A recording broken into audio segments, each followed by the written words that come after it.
जगदलपुर में प्रदेश भाजपा अध्यक्ष किरण देव की मौजूदगी में बस्तर क्षेत्र के उत्कृष्ट शिक्षक मन के करेगी सम्मान।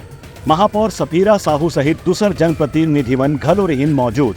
जगदलपुर में भारत रत्न डॉक्टर सर्वपल्ली राधाकृष्णन के जन्मदिन शिक्षक दिवस के मौका में शिक्षा विभाग डहाले आयोजित समारोह में 24 उत्कृष्ट शिक्षक मन शॉल, श्रीफल, प्रशस्ति पत्र और नगद राशि देके सम्मानित करेगी। इनमें जिला के सेवानिवृत्त होने वाला शिक्षक शिक्षिकावन भी शामिल रही। मुख्य अतिथि के रूप में विधायक किरण देव कहें कि शिक्षक ही समाज के निर्माण करने वाला सबसे प्रमुख व्यक्ति होते।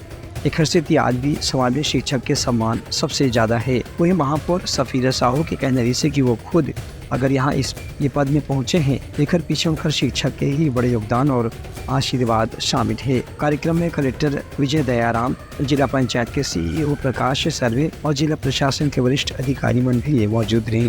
Bureau report Uttarakhand news.